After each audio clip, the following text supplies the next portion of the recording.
অন্তর্বর্তীকালীন সরকারের পক্ষ থেকে শুরুর দিকে বলা হচ্ছিল কবে নির্বাচন হবে সেটি নিয়ে একটি শঙ্কা ছিল। তারপরে অন্তর্বর্তীকালীন সরকারের প্রধান উপদেষ্টার একেবারে নিজেই বলেছেন এবং গতকালও একটি ইন্টারভিউতে উনি বলেছেন যে সেই ডেট তো দেয়াই আছে ডিসেম্বরে বা তার খুব নিয়ারেস্টই হবে। সেনাপ্রধান তার বক্তব্যেও বলেছে যে আমি শুরুতেই বলেছিলাম 18 মাস, তার মধ্যে নির্বাচন হবে, সেদিকেই হয়তো অন্তর্বর্তীকালীন সরকার এগুচ্ছে।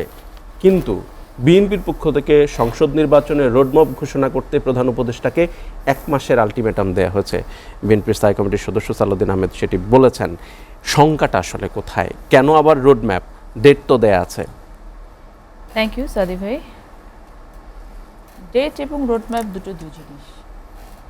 একটা নির্বাচন মানে কিন্তু নির্বাচনের দিনটাই শুধু নির্বাচন। সো এই পুরো প্রসেসটাকে কমপ্লিট করতে আপনার অবশ্যই একটা রোডম্যাপ লাগবে।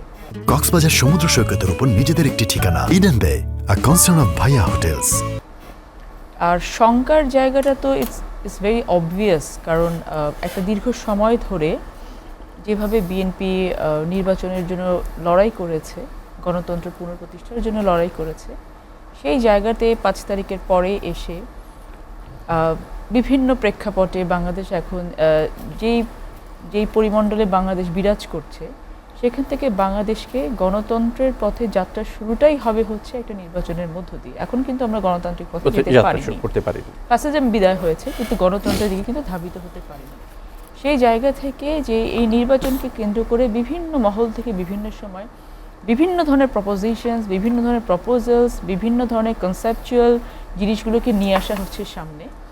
তো এগুলো কি ইচ্ছে করে নিয়ে আসা হচ্ছে কিনা সেটা একটা কোয়েশ্চেন থেকে যায়। এগুলো কি শুধুমাত্র একটি তর্ক বাতাসে ছড়িয়ে দেওয়ার জন্য নিয়ে আসা হচ্ছে কিনা সেটাও একটা প্রশ্ন থেকে যায়, অথবা এটার পেছনে কোনো কিছু আসলেও কাজ করছে কিনা সেটাও প্রশ্ন থেকে যায়। তো এতগুলো প্রশ্নের মাঝখানে যে কিছুটা সংখ্যা কাজ করবে সেটাই স্বাভাবিক। উপরন্তু যেটা যে এটা একটা অনগোয়িং প্রসেস। বিএনপি যেই চাওয়াটা, এটা তো বিএনপির কোনো ব্যক্তিগত চাওয়া বা দলীয় কোনো চাওয়া না, এটা বাংলাদেশের 18 কোটি মানুষের চাওয়া যে বাংলাদেশকে আবার সেই জায়গায় নিয়ে যেতে হবে যেই জায়গায় দাঁড়িয়ে বাংলাদেশি সবাই বলতে পারবে যে এই বাংলাদেশটা আমাদের সকলের বাংলাদেশ। সেই জন্য এত বড় একটা যজ্ঞকে কমপ্লিট করার জন্য রোডম্যাপ যদি আপনি 1 মাস আগে গিয়ে দেন, সেটা তো কোনো, সাধারণত 3 মাস আগে রোডম্যাপ দেওয়ার কথা, শিডিউল ঘোষণা হয় 3 মাস আগে, কিন্তু সেটার জন্য তো একটা রোডম্যাপ থাকতে হবে যে আপনারা কখন কি করবেন, কিভাবে প্রসেস আগাবেন, আপনাদের নির্বাচন কমিশন কতটুকু প্রিপেয়ার আছে, এই নির্বাচন কমিশন তো শুধু একটা নির্বাচন করবে না, তার সাথে প্রশাসন যুক্ত হবে, তারা কতটুকু প্রিপেয়ার আছে, এই সমস্ত কিছু মিলে যদি আপনার জনগণের কাছে একটা কমপ্লিট ভিশন না থাকে, একদম অ্যাপ্রোপ্রিয়েট ক্লিয়ার ভিশন না থাকে, তাহলে গভর্নমেন্টের প্রতি আস্থার জায়গাটা কিন্তু কমে আসবে। সো আলটিমেটলি বিএনপির চাওয়াটা কিন্তু গভর্নমেন্টকে কোনোভাবে প্রশ্নবিদ্ধ করা না, বরং গভর্নমেন্টকে 100% কোঅপারেশন দেয়া, যেন তারা নির্বাচনের মাধ্যমে একটি দলীয় সরকারকে যখন ক্ষমতা হস্তান্তর করবে বা রাষ্ট্র পরিচালনার দায়িত্ব দেবে, তারা চলে যাওয়ার মুহূর্তে যেন তারা সেই ইমেজটা নিয়ে যেতে পারে, সেই আস্থাটা নিয়ে, ভরসার জায়গাটা নিয়ে যেতে পারে, যেটা বাংলাদেশের জনগণ তাদের উপরে 5 তারিখের পর থেকে 8 তারিখ পর্যন্ত রেখেছিলেন। এই জায়গাটা আপনি যেটি বলছেন যে প্রশাসন কতটা প্রস্তুত, পুলিশ কতটা প্রস্তুত, বর্তমানে যে আইন শৃঙ্খলা পরিস্থিতি, প্রশাসনের যেই পরিস্থিতি, 33 তারপরে 18, 33 প্রায় 40 জনের উপরে প্রশাসনের ঊর্ধ্বতন কর্মকর্তাকে ওএসডি করা এবং বাধ্যতামূলক অবসরে পাঠানো এখনও অনগোয়িং প্রক্রিয়া চলছে। বলা হচ্ছে যে পুলিশ তাদের যেই নিজস্ব রূপ সেটিতে ফিরে আসতে পারেনি। সেই জায়গা থেকে যদি খুব দ্রুততম সময়ের মধ্যে রোডম্যাপ দেওয়া হয়, সেটি কি আসলে বাস্তবায়নটা অনেকটা দুরূহ হবে কি না? রোডম্যাপে তো এটাও থাকতে পারে, রোডম্যাপের একটা ক্রাইটেরিয়া তো এটাও হতে পারে, আমি প্রশাসনকে সঠিক জায়গায় নিয়ে আসার জন্য এই কাজগুলো হাতে নিয়েছি।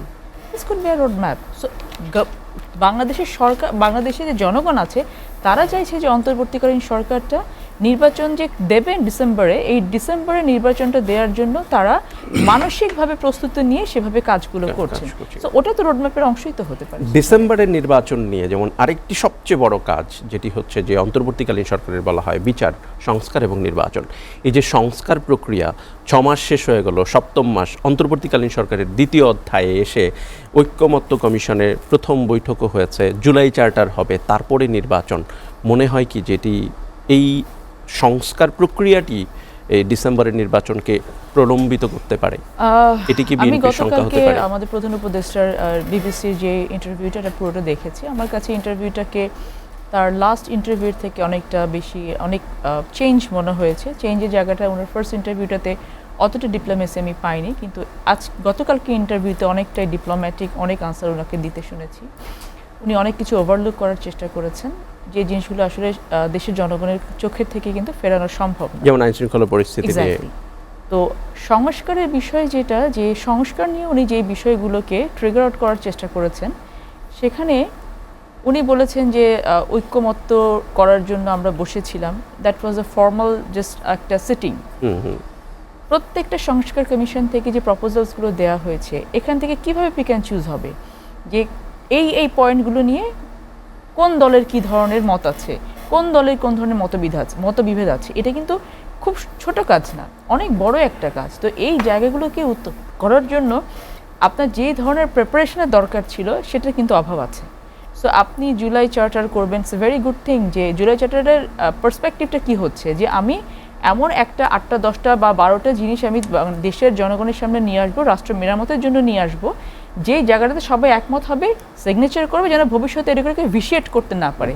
কিন্তু ওই জায়গায় যাওয়ার জন্য কোন ইনিশিয়েটিভটা, ওই একটা মিটিং বাদে কিন্তু আর কোনো ইনিশিয়েটিভ এখন পর্যন্ত নেওয়া হয়নি। ডিপ্লোম্যাটিক আনসার এই কারণেই বললাম যে যেটা বলছি কার্যত আসলে সেই জিনিসগুলো দেখা যাচ্ছে না এখন পর্যন্ত।